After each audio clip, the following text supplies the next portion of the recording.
Assalamu alaikum. Chapitre 5, énergie acoustique, partie 1. À la fin de ce chapitre, vous devez être capable de définir et déterminer la puissance du son émis par une source sonore ponctuelle, déterminer l'intensité du son en un point, définir le seuil d'audibilité et le seuil de douleur, déterminer le niveau d'intensité sonore en un point. Pour aujourd'hui, on va seulement définir et déterminer la puissance du son émis par une source sonore ponctuelle. Dans le chapitre précédent, on a vu que le son est une onde mécanique longitudinale produite par la vibration d'un objet dans un milieu matériel. Dans les solides, le son se propage avec la plus grande vitesse. Un haut-parleur est un convertisseur électroacoustique.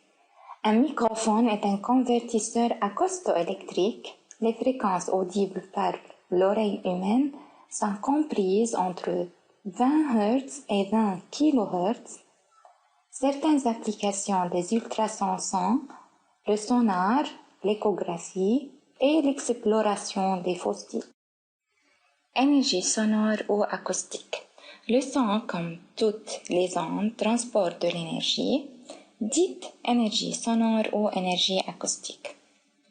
Par exemple, l'énergie transmise par le son à votre oreille fait vibrer le tympan. Cette observation permet de conclure que le son qui se propage dans un milieu matériel transporte de l'énergie. Cette énergie est exprimée en joules. Encore, l'énergie sonore peut briser le verre en raison de sa nature vibratoire.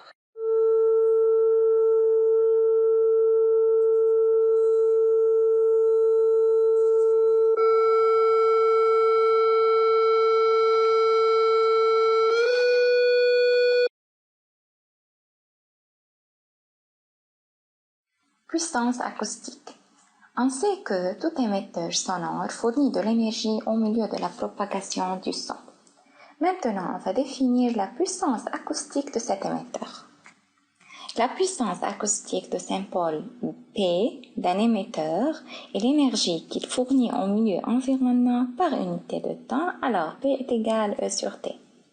Si l'énergie E est en joules, alors le temps doit être en secondes et la puissance doit être en watts. Dans le cas d'une onde sonore sinusoïdale, la puissance est proportionnelle au carré de l'amplitude. Alors P est égal K A au carré.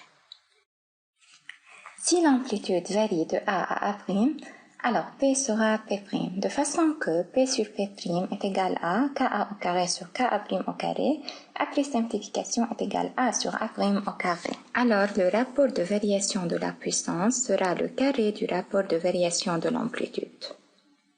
Mais comment l'amplitude varie-t-elle?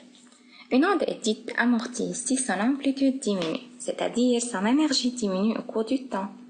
Une onde sonore est amortie dans un milieu dit absorbant où une partie de son énergie est transformée en énergie thermique due au frottement entre les molécules du milieu de propagation. Application 1.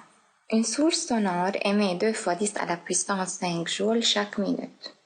Calculez la puissance sonore émise par cette source.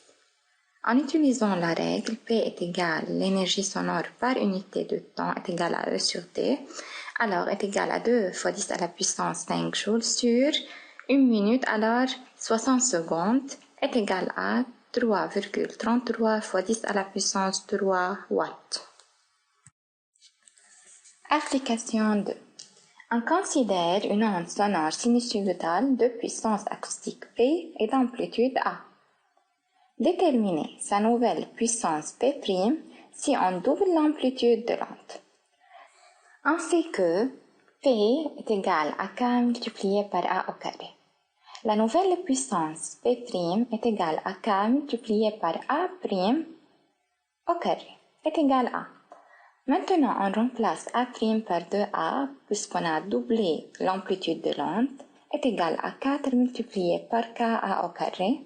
Alors, on remarque que P' est égal à 4 multiplié par P.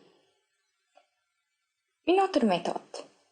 On sait que P sur P' est égal à Ka au carré sur Ka' au carré. Après simplification de cas, on trouve que P sur P' est égal à A sur A' au carré. Maintenant, on remplace A' par 2A. On remarque que P sur P' est égal à 1 sur 4. Alors, de même, P' est égal à 4P.